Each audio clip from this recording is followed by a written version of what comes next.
Assalamualaikum warahmatullahi wabarakatuh. Abang kakak semuanya, apa kabarnya hari ini?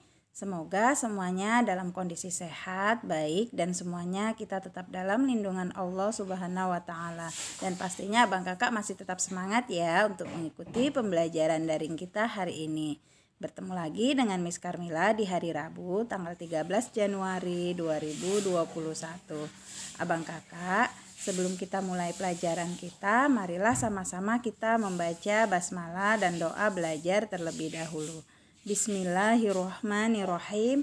Rabbi zidni ilma warzuqni fahma wa amalan mutaqabbala. Amin ya rabbal alamin. Semoga pembelajaran kita berkah dan diridhoi serta menyenangkan. Nah, Bang Kakak, Miss ingatkan untuk menonton video ini dari awal hingga akhir ya. Kita masuk di tema 6, menuju masyarakat sejahtera. Subtema 2, membangun masyarakat sejahtera. Nah, untuk hari ini kita masuk di pembelajaran 5 dan 6. Silahkan abang kakak dibuka buku tematiknya, subtema 2, ya, pembelajaran 5 dan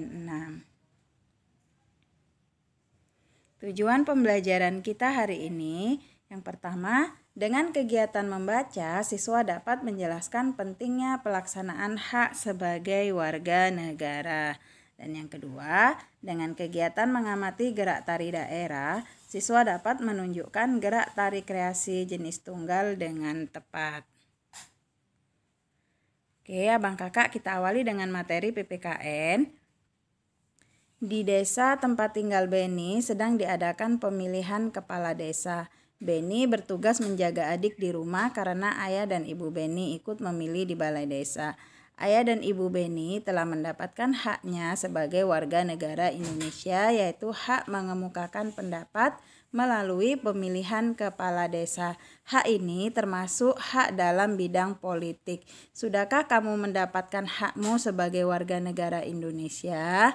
Nah, abang kakak, kalau di pembelajaran sebelumnya kita sudah mempelajari ya kewajiban sebagai warga negara, kemudian hak sebagai warga negara, dan semalam kita juga sudah mempelajari ya manfaat pemenuhan hak sebagai warga negara. Nah, di sini ya merupakan salah satu hak sebagai warga negara, yaitu untuk mengemukakan pendapat ya melalui pemilihan umum. Nah, hak mengemukakan pendapat ya berkumpul dan berserikat untuk mengemukakan pendapat ini diatur di dalam Undang-Undang Dasar tahun 1945 pasal 28. Nah, hak ini termasuk hak dalam bidang politik, yaitu menyalurkan pendapat ya melalui pemilihan kepala desa ya. Nah, sudahkah kamu mendapatkan hakmu sebagai warga negara Indonesia? Nah, abang kakak pastinya sudah mendapatkan haknya ya, seperti mengikuti pembelajaran ya, mendapatkan pendidikan, kemudian mendapatkan penghidupan yang layak, mendapatkan mendapatkan hak untuk menggunakan fasilitas umum dan kebebasan dalam memeluk agama ya.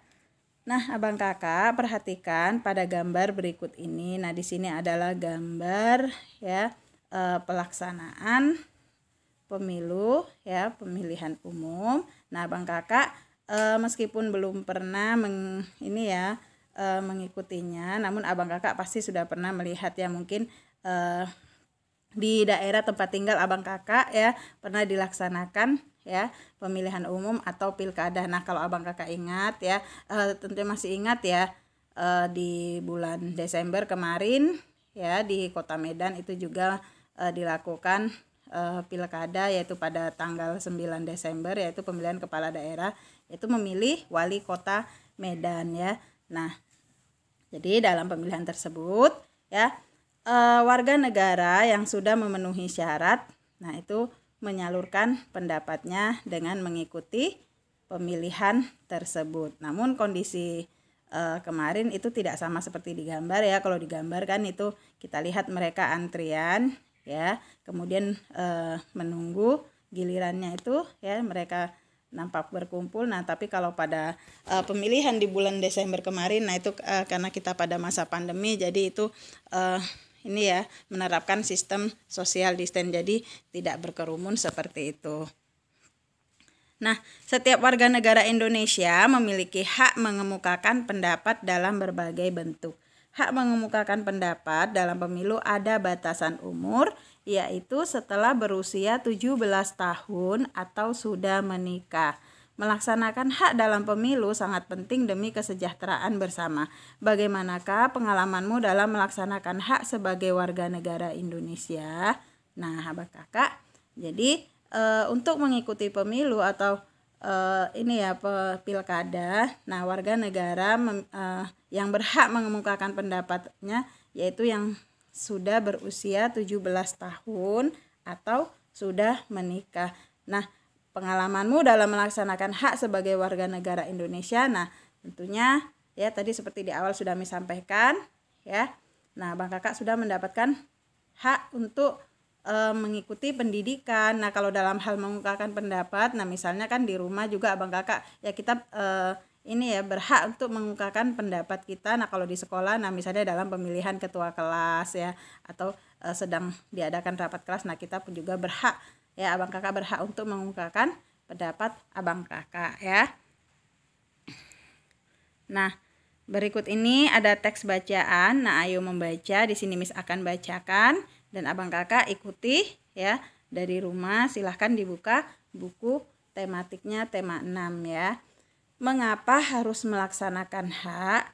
Pemenuhan hak warga negara Indonesia berkaitan erat dengan upaya pemerintah Indonesia dalam mencapai tujuan nasional Indonesia.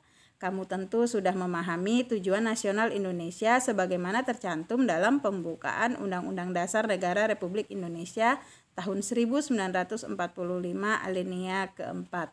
Untuk mencapai tujuan nasional, ditetapkan hak-hak dan kewajiban warga negara Indonesia dalam pasal-pasal Undang-Undang Dasar Negara Republik Indonesia. Hak dan kewajiban warga negara Indonesia hendaknya dilakukan secara seimbang. Tidak boleh hanya melaksanakan kewajiban atau sebaliknya. Biasakan mendahulukan kewajiban daripada menuntut hak. Dengan demikian akan tercapai kesejahteraan dan keharmonisan hidup berbangsa dan bernegara. Pelaksanaan hak warga negara Indonesia merupakan hal yang penting. Misalnya pelaksanaan hak dalam pemilu. Pemilu merupakan kegiatan yang memilih orang untuk mengisi jabatan politik tertentu. Keikutsertaan warga negara dalam pemilu sangat penting untuk menentukan kebijakan dalam kehidupan berbangsa dan bernegara. Dengan pemilihan secara langsung oleh rakyat, diharapkan pejabat politik yang terpilih bisa melaksanakan amanah rakyat dengan menjalankan pemerintahan berdasar atas kedaulatan rakyat. Jadi, kesejahteraan rakyat akan lebih diperhatikan. Nah, ya Bang Kakak, jadi dalam pelaksanaan hak dan kewajiban, ya jadi kita biasakan harus mendahulukan kewajiban terlebih dahulu, barulah kita akan mendapatkan hak kita ya. Dengan demikian maka akan tercapai kesejahteraan dan keharmonisan hidup. Jadi pelaksanaan hak dan kewajiban ini harus seimbang ya, tidak boleh kita hanya melaksanakan kewajiban saja atau sebaliknya ya.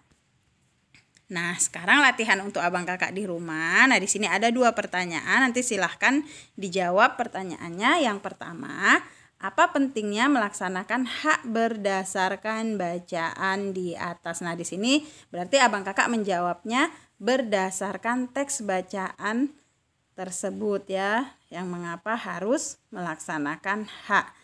Kemudian yang kedua, apa pentingnya melaksanakan hakmu untuk dirimu? Nah, untuk pertanyaan nomor 2 ini, nah ini adalah pendapat ya, menurut pendapat Abang Kakak sendiri ya, tidak berdasarkan teks. Jadi, dikerjakan latihannya sebaik mungkin ya.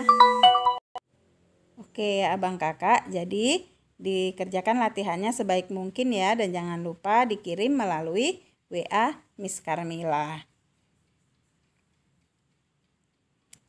Nah, kita lanjutkan ke materi SBDP. Nah, di subtema 2 ini kita akan mempelajari tentang tari kreasi ya, ragam tari kreasi. Nah, ragam tari kreasi itu dibedakan menjadi 3, ada tari kreasi daerah atau tradisional, kemudian tari kreasi modern, dan tari kreasi kontemporer.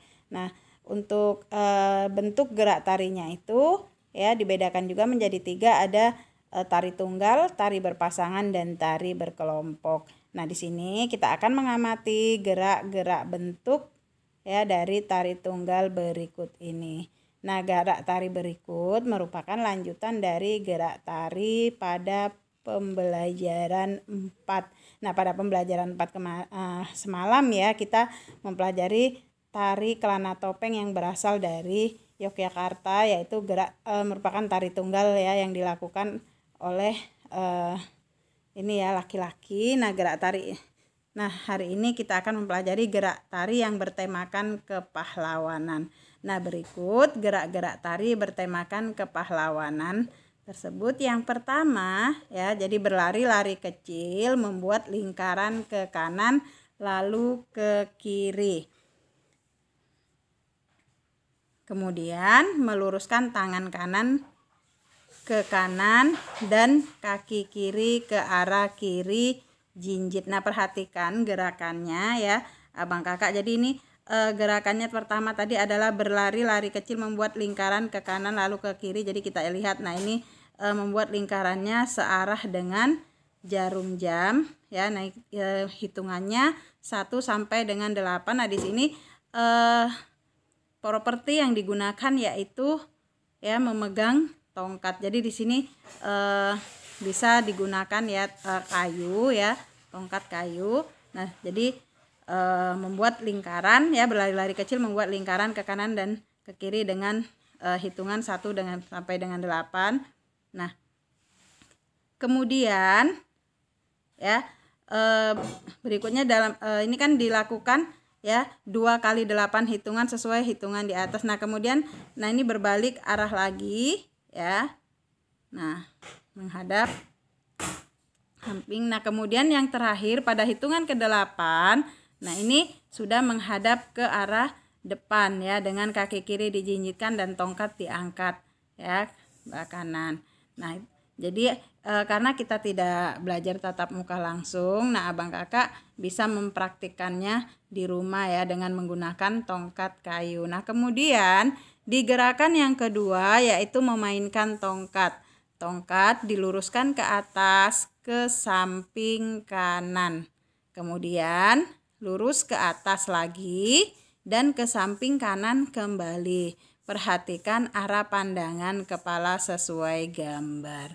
Nah, perhatikan tadi ya, di sini memainkan tongkat, tongkatnya diluruskan ke atas. Nah, hitungan 1 ya, ini tongkatnya diluruskan ke atas dan kita perhatikan kepalanya. Kepalanya yaitu menoleh ke arah kiri ya. Nah, kemudian di hitungan kedua, nah ini menghadap ke depan dan tongkat diangkat ke samping ya. Nah, ini samping kanan.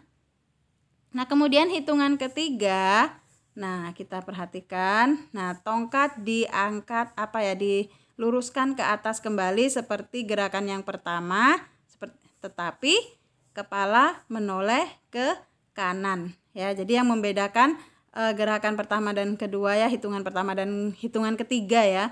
Nah, itu adalah kepalanya ya, di hitungan pertama tadi menoleh ke kiri, sedangkan di hitungan ketiga kepala menoleh ke kanan. Nah, kemudian di hitungan yang keempat, nah ini kembali lagi posisi tubuh menghadap ke depan, tongkat ya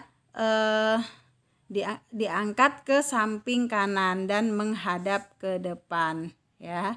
Nah, abang kakak jadi bisa praktekkan di rumah ya. Nah, gerak di atas ini dilakukan 4 kali 4 hitungan. Nah, abang kakak itulah tadi ya contoh gerak tari tunggal yang bertemakan kepahlawanan. Nah, materi kita hari ini hanya 2 saja materi, yaitu PPKN dan SBDP. Nah, silahkan abang kakak dikerjakan latihannya dan Miss masih tunggu untuk abang kakak yang belum mengirimkan latihan-latihan minggu kemarin. Silahkan dikirim latihannya ke WA Miss Carmila ya. Nah, untuk materi hari ini kita akhiri dengan lafaz alhamdulillah, alhamdulillahirabbil alamin. Terima kasih sudah menonton video ini dari awal hingga akhir. Kita ketemu lagi di materi berikutnya. Assalamualaikum warahmatullahi wabarakatuh.